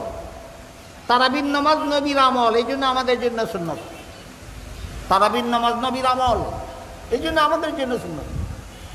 মাথায় টুপি দেওয়া নবীর আমল, এই জন্য আমার জন্য টুপি দেওয়া সুন্নত। টুপির উপর ফাঁকদি বান্ধা নবীর আমল, এই জন্য আমার টুপির উপর ফাঁকদি বান্ধা আমার জন্য সুন্নত। বুঝলেন? বলেন, তারাবির নামাজ পড়া সুন্নত, মাথায় টুপি দেওয়া সুন্নত, টুপির উপরে ফাঁকদি বান্ধা সুন্নত। যে সুন্নত কথার কত নম্বর অর্থে? 2 নম্বর অর্থে। এবার বলুন, নবী তারাবির নামাজ পড়ছিলেন জন্মের দিন না পরবর্তী জীবনে? তাইলে তারাবির নামাজের সম্পর্ক মিলাদুন নবীর সাথে না সিরাতুন নবীর সাথে? নবী মাথায় টুপি দিচ্ছেন জন্মের দিন না পরবর্তী জীবনে? তাহলে টুপির সম্পর্ক মিলাদুন নবীর সাথে না সিরাতুন নবীর সাথে? নবী টুপির উপর ফাগরি বাঁধছিলেন জন্মের দিন না পরবর্তী জীবনে? ফাগরির সম্পর্ক মিলাদুন নবীর সাথে না সিরাতুন নবীর সাথে? নবী 5 বেলা নামাজ পড়ছিলেন জন্মের দিন না পরবর্তী জীবনে? 5 বেলা নামাজের সম্পর্ক মিলাদুন নবীর সাথে না সিরাতুন নবীর সাথে? নবী রমজান মাসে রোজা রাখছিলেন জন্মের দিন না পরবর্তী জীবনে? তাহলে রমজান মাসের রোজার সম্পর্ক মিলাদুন নবীর সাথে না সিরাতুন নবীর সাথে? নবী হজ করেছিলেন জন্মের দিন না পরবর্তী জীবনে? সম্পর্ক মিলাদুন নবীর সাথে না সিরাতুন নবীর সাথে? নবী যাকাত দিয়েছিলেন জন্মের দিন না পরবর্তী জীবনে? তাহলে যাকাতের সম্পর্ক মিলাদুন নবীর সাথে না সিরাতুন নবীর সাথে? নবী দুনিয়াবাসীকে কলেমা লা ইলাহা ইল্লাল্লাহর দাওয়াত দিয়েছিলেন জন্মের দিন না পরবর্তী জীবনে? তাহলে কলেমার সম্পর্ক মিলাদুন নবীর সাথে না সিরাতুন নবীর সাথে? নবী দুনিয়াবাসীকেই ইমানের দাওয়াত দিয়েছেন জন্মের দিন না পরবর্তী জীবনে? ইমানের সম্পর্ক মিলাদুন নবীর সাথে না সিরাতুন নবীর সাথে? ইমানের সম্পর্ক সিরাতুন নবীর সাথে, মিলাদুন নবীর সাথে নয়। মিলাদুন নবীতে খুশি হয়েছিল নবীর চাচা আবুল আহাব, এই খুশি হইয়া ইমানদার হইতে পারছে না, কিন্তু নবীর ইমানের দাওয়াত কবুল করেছিলেন সিরাতুন নবীর অনুসরণ করে সাহাবায়ে কেরাম। এই জন্য সাহাবায়ে কেরাম ইমানদার হইতে পারছেন, আবুল আহাব ইমানদার হইতে পারে নাই।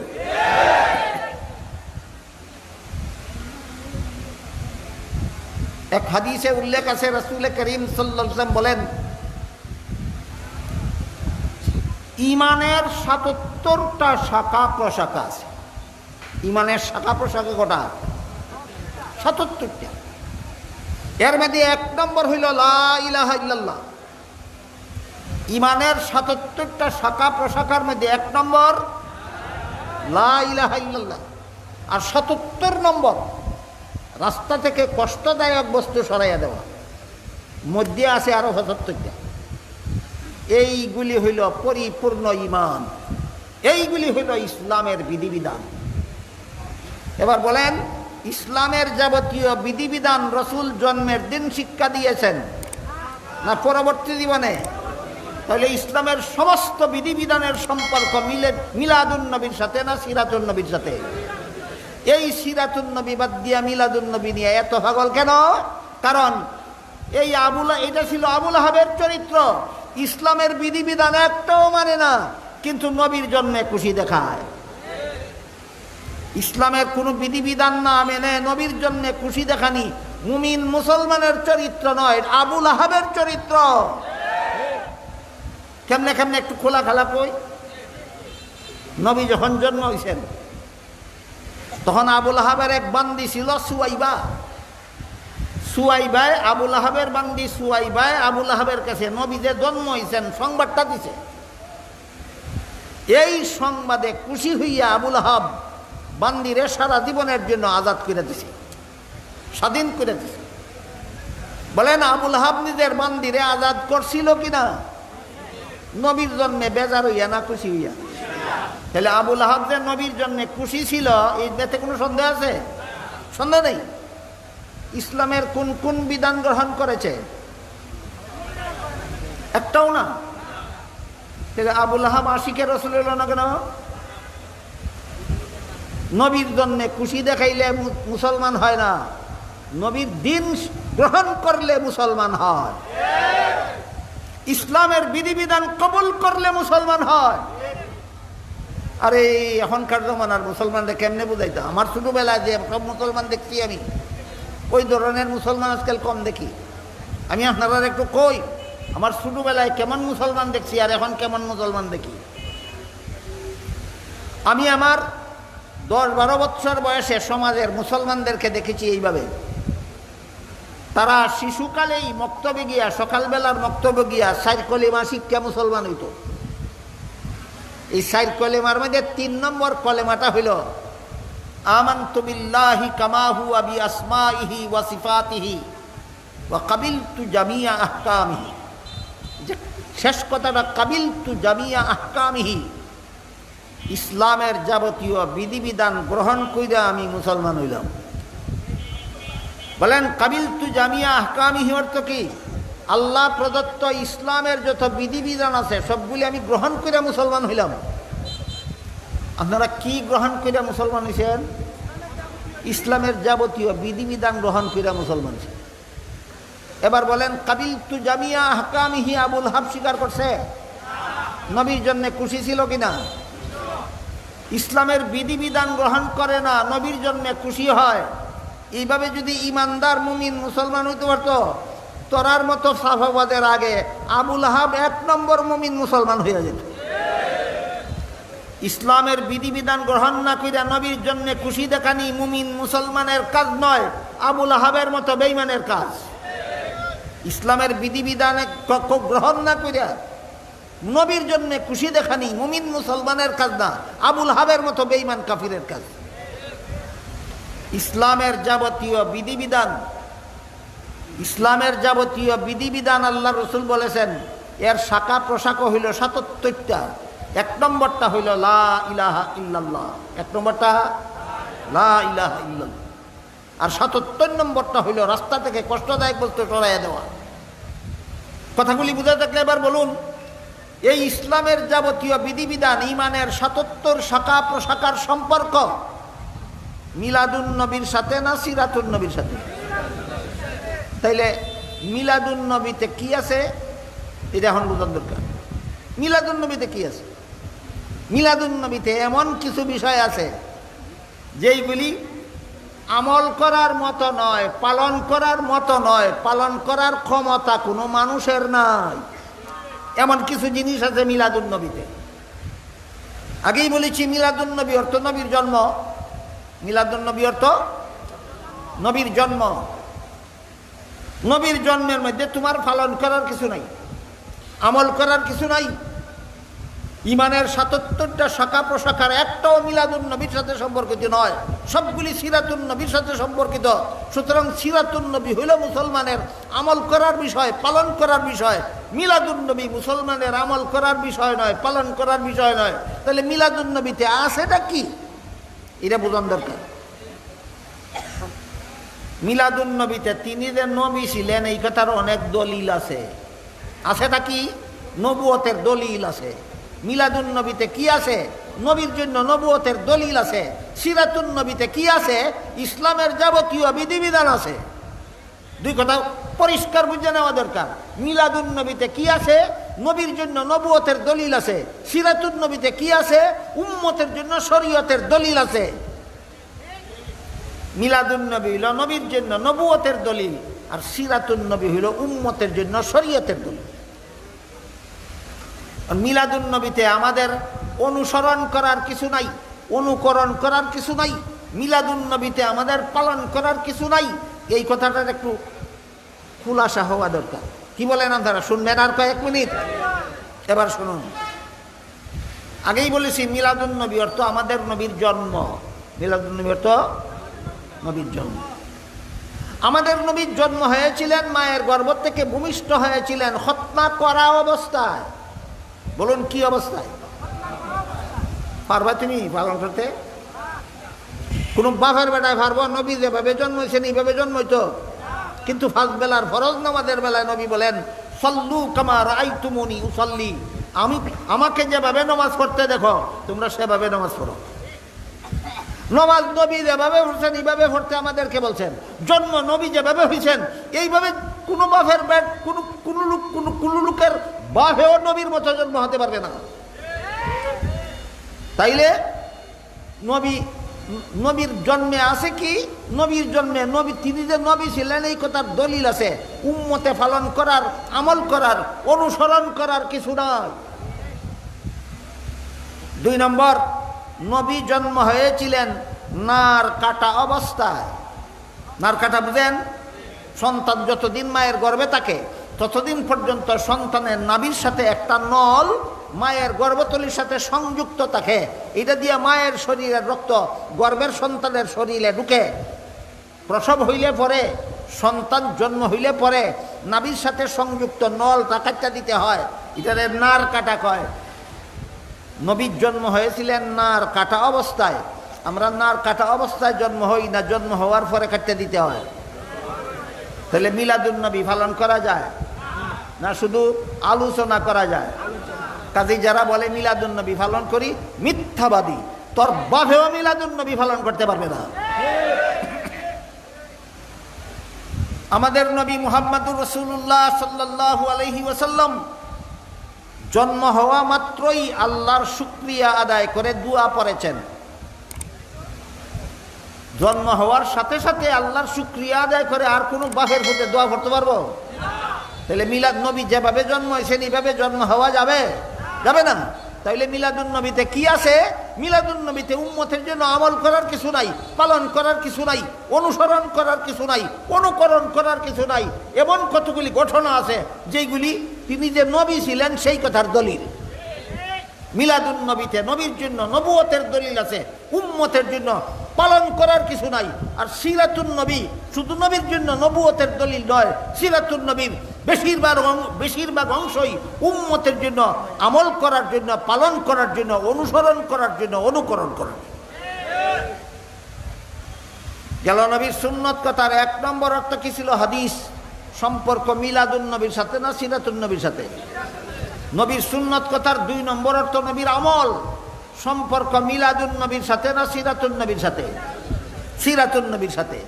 এবার আসুন নবীর সুন্নত কথার 3 নম্বর অর্থ নবীর তরিকা। নবীর তরিকা। নবীর তরিকা মানে কি? ইসলামের যত কাজ আছে সকল কাজের নিয়ম পদ্ধতি নবী শিক্ষা দিয়া গেছেন, এইগুলিকেই নবীর তরিকা বলা হয়। যেমন ইসলামের বিধান আছে আল্লাহকে বিশ্বাস করে, আমানতু বিল্লাহ, আমি আল্লাহর উপর ঈমান আনলাম, আল্লাহকে বিশ্বাস করলাম। কিন্তু আল্লাহ পাক রব্বুল আলামিন কোরআনে বলেন, মক্কার মুশরিক মূর্তি পূজারীদেরকে যদি আপনি জিজ্ঞাসা করেন আসমান জমিন সৃষ্টি করল কে, তারাও বলবে আল্লাহ। দেখেন আল্লাহ কোরআনে কত চমৎকার করে কথাটা বলেছেন। আল্লাহ বলেন, ওয়ালা ইন সাআলতাহুম মান খালাকাস সামাওয়াতি ওয়াল আরদা লা ইয়াকুলুনাল্লাহ। হে রাসূল করিম সাল্লাল্লাহু আলাইহি ওয়াসাল্লাম, মক্কার মূর্তি পূজারীদেরকেও যদি আপনি জিজ্ঞাসা করেন আসমান জমিন সৃষ্টি করল কে, তারাও বলবে আল্লাহ। তাহলে আল্লাহ বিশ্বাস করতো কিনা?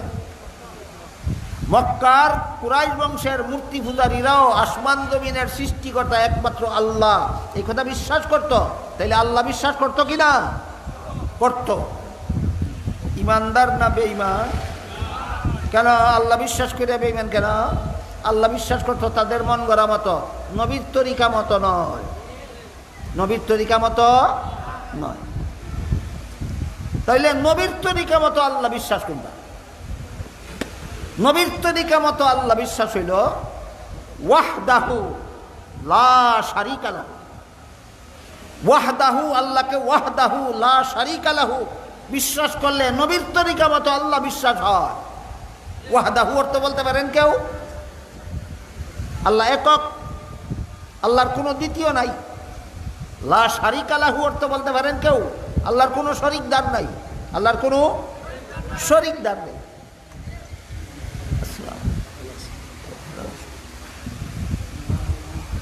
মক্কার মুশরিক মূর্তি পূজারীরা আল্লাহ বিশ্বাস করত, ওয়াহদাহু বিশ্বাস করত না, লা শারীকা লাহু বিশ্বাস করত না।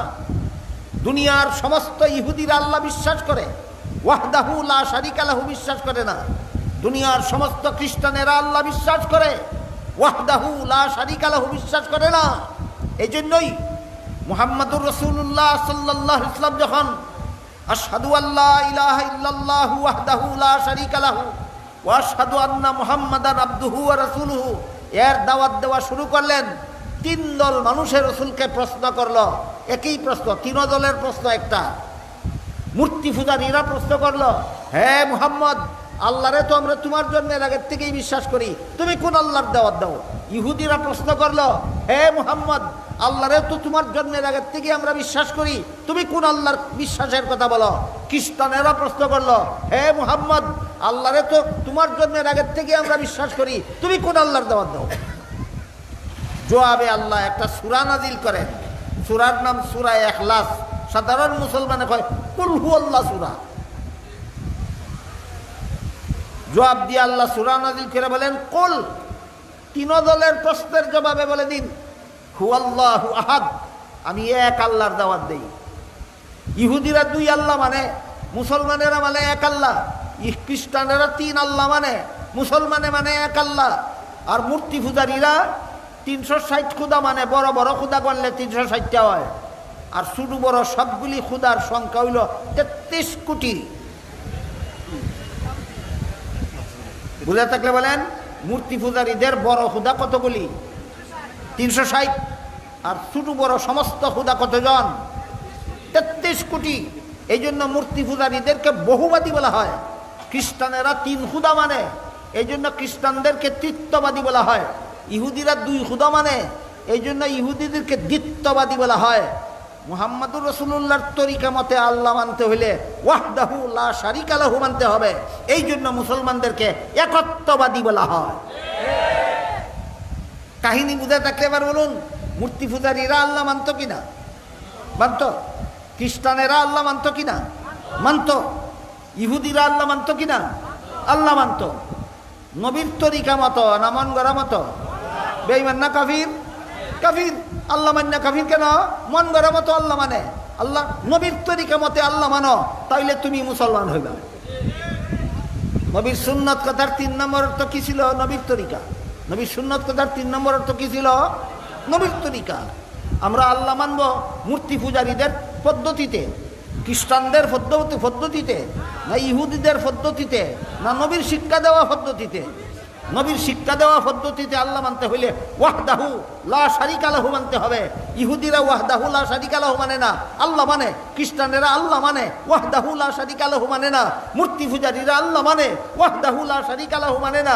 মুসলমানে আল্লাহ মানে, ওয়াহদাহু লা শারীকা লাহু মানে। আমার কথা বুঝে থাকলে বলেন, মূর্তি পূজারীরা আল্লাহ মান্না কাফির রইল কেন? খ্রিস্টানেরা আল্লাহ মানার পরও কাফির রইল কেন? ইহুদিরা আল্লাহ মানার পরও কাফির রইল কেন? মুসলমানে আল্লাহ মান্না ইমানদার রইল কিভাবে? ওরা আল্লাহ মানে মন গড়া মতো, আর এরা আল্লাহ মানে নবীর তরিকা মতো। আবার বলুন, নবীর সুন্নত কথার 3 নম্বর অর্থ কি? আমরা আল্লাহ মানবো মানে ইহুদি খ্রিস্টানের মতো? আমরা আল্লাহ মানবো মূর্তি পূজারীদের মতো, না নবীর তরিকা মতো?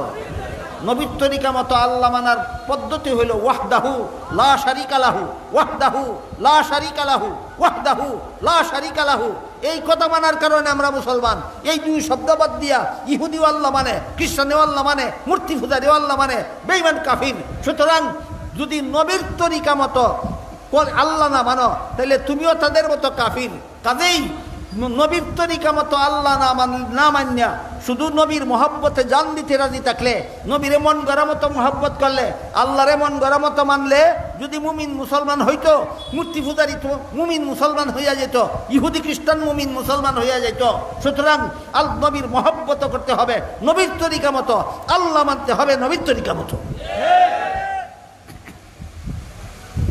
এই জন্য হাদিস শরীফে রাসূল বলেছেন, লা ইউমিনু আহাদুকুম হাত্তা আকুনা আহাব্বা ইলাইহি মিন ওয়ালিদিহি ওয়া ওয়ালাদিহি ওয়ান নাসি আজমাইন।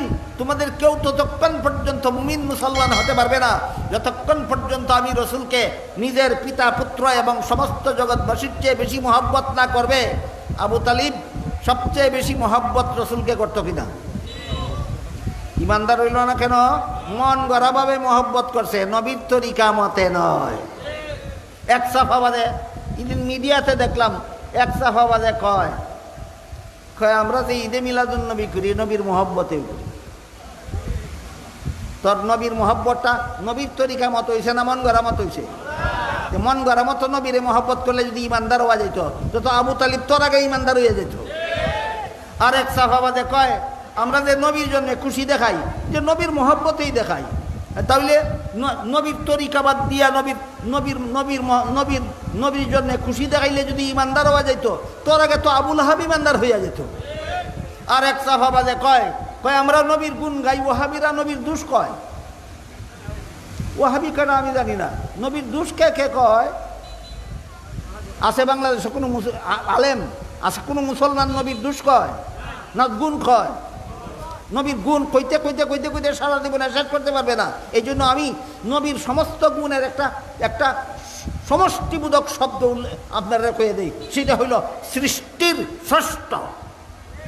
আল্লাহ আমাদের নবীকে গুণ কি পরিমাণ দিয়েছেন?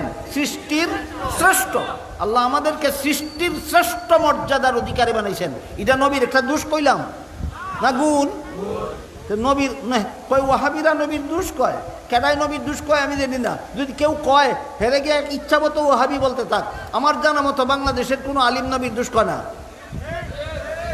তাদের ওয়াহাবি কই তোর বাপ দি ওয়াহাবি না তোর দাদা ওয়াহাবি, সিনাইয়া দিয়া যা। আমি তার কাছ থেকে কিছু শিখছি। ওয়াহাবি কারে কয় হইতে আপনি আপনারা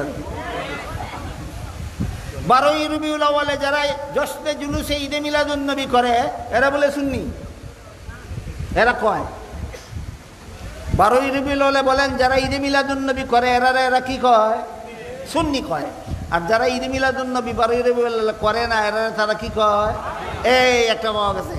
হেরার মুখ থেকে ওয়াহাবি কারে কয় আর সুন্নি কারে কয় একটা পরিচয় পাওয়া গেছে। 12ই রবিউল আউয়ালে যারা ঈদে মিলাদুন নবী করে হেরা কয় এরা সুন্নি, আর যারা করে না এরা কয় ওয়াহাবি। আচ্ছা, বড় ভালো কথা। এই 12ই রবিউল আউয়ালে জশ্নে জুলুসে ঈদে মিলাদুন নবী বাংলাদেশে চালু হয়েছে 1974 সাল থেকে। এর আগে বাংলাদেশের কেউ কোনোদিন জশ্নে জুলুসে ঈদে মিলাদুন নবী করছে না। মনে রাখবেন জীবনভর, বাংলাদেশে জশ্নে জুলুসে ঈদে মিলাদুন নবী করা 12ই রবিউল আউয়ালে কবে থেকে চালু হয়েছে? 1974 সালের আগে। আজকাল যারা সুন্নি দাবিদার এদের বাপ দাদা 14 গোষ্ঠীর একটাও 74 সালের আগে জীবনে কোনোদিন জশ্নে জুলুসে ঈদে মিলাদুন নবী করছে না। এবার কইয়া দা তোর আর বাপ দাদা সুন্নি আসিল না ওয়াহাবি আসিল? বুঝেন নাই কথা? বুঝছেন না? 12ই রবিউল আউয়ালে ঈদে মিলাদুন নবী করলেই যদি সুন্নি হয়, না করলে যদি ওয়াহাবি হয়, তো 1974 সালের আগে তোরার বাপ দাদা লক্কর দাদা ফরদাদা লক্কর দাদা 14 গোষ্ঠীর কেউ চেষ্টা জুলুসে ঈদে মিলাদুন নবী করছে না। তাহলে তোরার বাপ দাদা 14 গোষ্ঠী ওয়াহাবি ছিল, তোরা ওয়াহাবির ঘরের সুন্নি।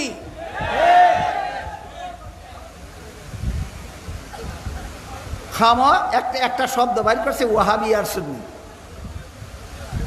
এরা ওয়াহাবি কারে কয়? এরা একটা পরিচয় এরার কাছ থেকে শিখছি। যারা 12ই রবিউল আউয়ালে ঈদে মিলাদুন নবী করে না এরা ওয়াহাবি, আর যারা করে এরা সুন্নি। তোরার বাপদাদা 1974 সালের আগে তোরার বাপদাদা 14 গোষ্ঠীর কেউ জশ্নে জুলুসে ঈদে মিলাদুন নবী করছে না, তাহলে তো তোরার বাপদাদা 14 গোষ্ঠীর সব কি ওয়াহাবি আছে? এই ফাইলাম একদল ওয়াহাবি আর একদল ওয়াহাবি।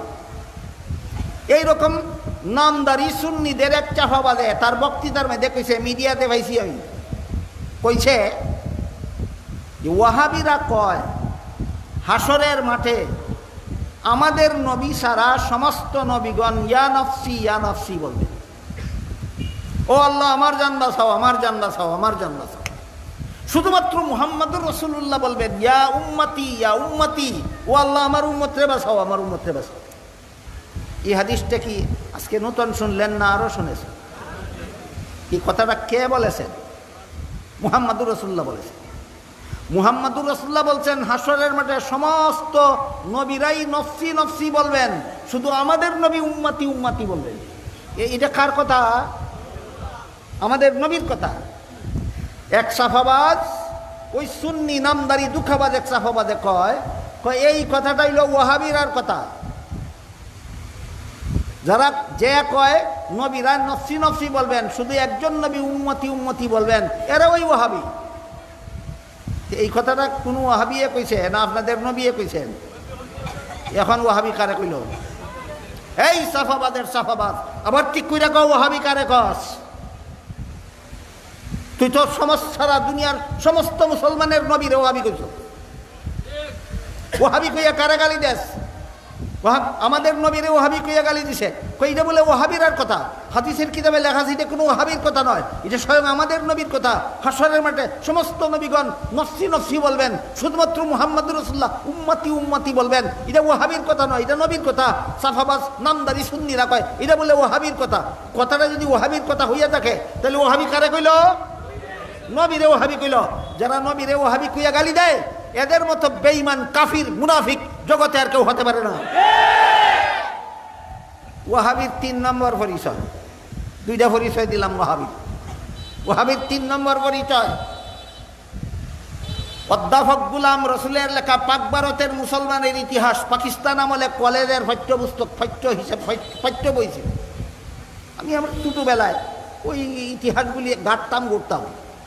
সেই ইতিহাসে লেখা ছিল ইংরেজরা যখন এই আমাদের দেশ শাসন করত, তখন ইংরেজদের বিরুদ্ধে দেশের স্বাধীনতা উদ্ধার করার জন্য যে সমস্ত মুসলমানগণ মুক্তিযুদ্ধ করতেন, এদেরকে এরা জেহাদের নামে মুক্তিযুদ্ধ করতেন।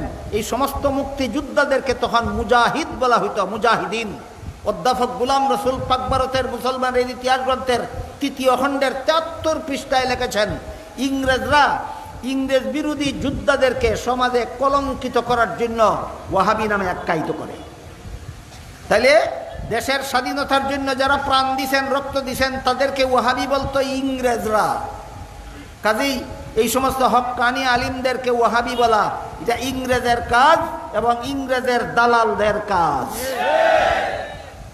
গেল ওয়াহাবির 3 নম্বর পরিচয়। আর কইতাম নি ওয়াহাবির আর একটা পরিচয় কই, আমাদের দেশে 2টা ফলের নাম আছে উল্টা পাল্টা, একটা আনারস আর একটা বেদানা।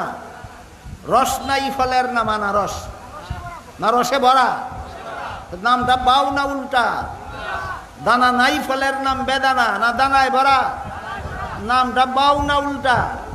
যেমন ভাবে রসে ভরা ফল রে কয় আনারস, দানায় ভরা ফল রে কয় বেদানা, তেমনি ভাবে সুন্নতে ভরা দল রে কয় ওয়াহাবি, আর বিদাতে ভরা দল রে কয় সুন্নি। আমাদের দেশের ওয়াহাবি সুন্নি আনারস আর বেদানার মতো। এটা হইল ওয়াহাবি সুন্নির 4 নম্বর পরিচয়। কথা বুঝলেন কিনা? আমার কথা ছিল, নবীর জন্যে খুশি হইয়া নবীর তরিকা গ্রহণ না কইরা নবীর জন্যে খুশি হইলে যদি ইমানদার হওয়া যেত, আবুল আহাব তরার আগে ইমানদার হইয়া যেত। আর নবীর গুণ গাইয়া নবীর মহব্বতে জান দিতে রাজিতে কেউ নবীর তরিকা মতে মহব্বত না কইরা নবীর মহব্বতে জান দিতে রাজি থাকলে যদি ইমানদার হওয়া যেত, আবু তালিব তরার আগে ইমানদার হইয়া যেত। আর নবীর তরিকা গ্রহণ না কইরা নবীর গুণ গাইলে যদি ইমানদার হওয়া যেত, আবু জাহাল তরার আগে ইমানদার হইয়া যেত। আবু জাহালে নবীর গুণ কেমনে গাইতো একটা কই। একবার আবু জাহাল রে এক সমাজের আরেক সর্দারে জিজ্ঞাসা করেছিল, গুফনে একা একা জিজ্ঞাসা করেছিল, এই আবু জাহাল, মুহাম্মদ যে সমস্ত কথাবার্তা বলে সত্য বলে না মিথ্যা বলে? আবু জাহাল কয়, মুহাম্মদ পরম সত্যবাদী, জীবনে কোনোদিন একটা মিথ্যা কথাও বলে না, মুহাম্মদ জীবনে যত কথা বলে সবগুলি সত্য। আবু জাহেলে নবীর দোষ গাইল না গুণ গাইল? নবীর তরিকা মানছিল? বেঈমান ইমানদার না বেঈমান? নবীর তরিকা না মান্না নবীর গুণ গাইলে যদি ইমানদার ওরা সুন্নি হওয়া যাইত, আবু জাহেল তরার আগে সুন্নি হইয়া যাইত। আবু জাহেল তরার আগে সুন্নি হয়ে যাইত। আবু জাহেল নবীর গুণ গাইছে, নবীর তরিকা মানছে না। আবু তালিব নবীর মোহাব্বতে জান দিতে রাজি হয়েছে, নবীর তরিকা মানছে না। আবুল হাব নবীর জন্য খুশি দেখাইছে, নবীর তরিকা মানছে না। যদি নবীর তরিকা না মান্না নবীর মোহাব্বতে জান দিতে রাজি থাকলে সুন্নি হওয়া যাইত, আবু তালিব তরার আগে সুন্নি হইয়া যেত। যদি নবীর তরিকা না মান্না নবীর জন্মে খুশি দেখাইলে সুন্নি হওয়া যাইত, আবুল হাব তরার আগে সুন্নি হইয়া যেত। যদি নবীর তরিকা না মান্না নবীর গুণ গাইলে সুন্নি হওয়া যাইত, আবু জাহেল তরার আগে সুন্নি হইয়া যেত। নবীর সুন্নত মানলে সুন্নি হয়। সুন্নত থেকে সুন্নি, বাংলার থেকে বাঙালি, পাকিস্তান থেকে পাকিস্তানি, আরব থেকে আরবি, সুন্নত থেকে সুন্নি। কিসের থেকে সুন্নি? সুন্নত থেকে সুন্নি। এই জন্য রসুল বলেন, মান আহাব্বা সুন্নাতি ফাকাদ আহাব্বানি। আমার সুন্নত মানে আমারে মানে আমার সাথে ব্যস্ত থাকবে। এখানে সুন্নত কথা 3 নম্বর অর্থ নবীর তরিকা। নবীর তরিকা মতে যারা ইসলামের কাজ করে এরা নবীর সুন্নত মানে 3 নম্বর অর্থে এরার নাম সুন্নি। যারা সুন্নত বাদ দিয়া বেদাতি কর্মকাণ্ডে লিপ্ত এরা সুন্নি নয় ওয়াহাবি, এরা সুন্নি নয় বেদাতি। বেদাতিরা সুন্নি নাম ধারণ করলো কেন? এটা একটা কিচ্ছা কইয়া শেষ করি। একটা কিচ্ছা কই শুনেন। যারা ঘুমে ধরছে ঘুমেও ছাড়ব না, আর যারা অন্য মনস্কতা একটু মনোযোগিতা আইব না। এক দেশও আসিলে কুখ্যাত এক সুরা, নাম আছিল কালুমিয়া, মানুষে এরে কালুমিয়া দেখে না, দেখে কাল্লা সুরা। সুরারে মানুষের সম্মানের সাথে দেখে না, বিগ্রাইয়া দেখে কাল্লা সুরা।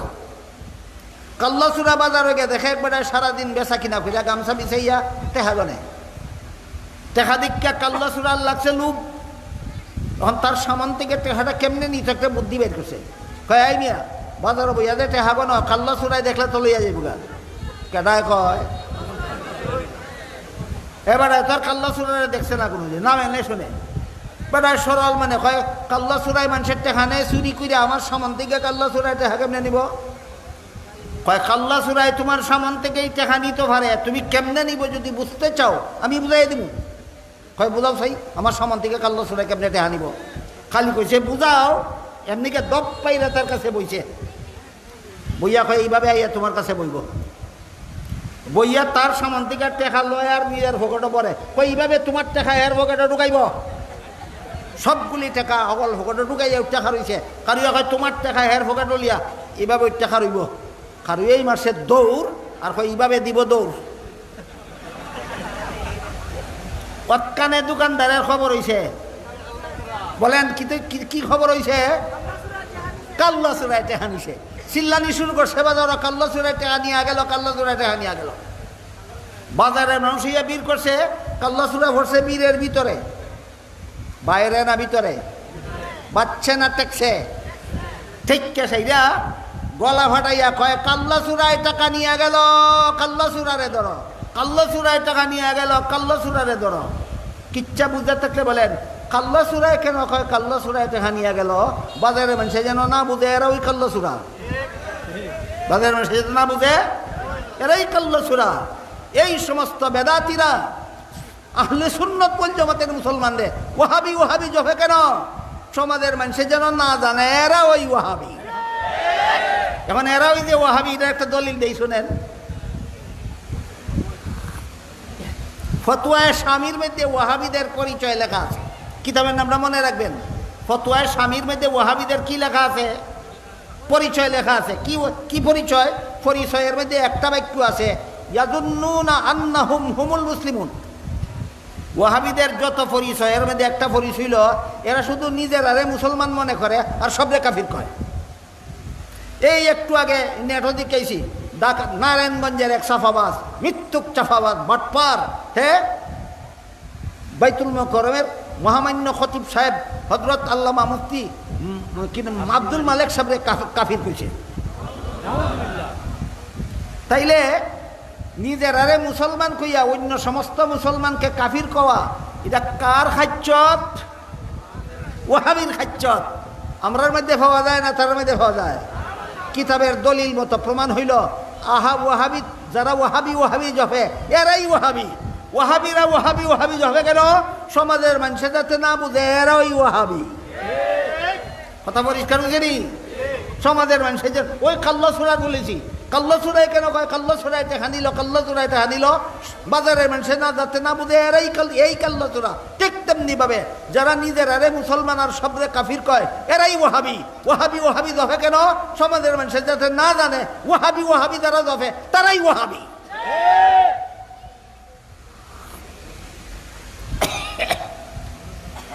সুন্নাত কথার এক নম্বর অর্থ নবীর হাদিস, মিলাদুন নবীর সাথে সম্পর্ক না সিরাতুন নবীর সাথে। সুন্নত নবীর সুন্নত কথার দুই নম্বর অর্থ নবীর আমল, মিলাদুন নবীর সাথে সম্পর্ক না সিরাতুন নবীর সাথে। নবীর সুন্নত কথার তিন নম্বর অর্থ নবীর তরিকা, নবীর তরিকা। মিলাদুন নবীর সাথে সম্পর্ক না সিরাতুন নবীর সাথে সম্পর্ক। সুতরাং নবীর সুন্নত কথার যত অর্থ আছে সবগুলির সম্পর্ক সিরাতুন নবীর সাথে, মিলাদুন নবীর সাথে। না হাদিসের সম্পর্ক, না নবীর আমলের সম্পর্ক, না নবীর তরিকার সম্পর্ক। মিলাদুন নবীর সাথে মাত্র একটা কথার সম্পর্ক, সেটা হইল মিলাদুন নবীর ঘটনাগুলি তিনি যে নবী ছিলেন এই কথার প্রমাণ কোনো উম্মতের বাহের ক্ষমতা নাই অনুসরণ করার, অনুকরণ করার, পালন করার। সুতরাং মিলাদুন নবী পালনীয় নয়, আলুচ্ছ। যারা কয় পালন করি মিথ্যুক, মিথ্যা কথা বলে, সমাজকে দুঃখা দেয়।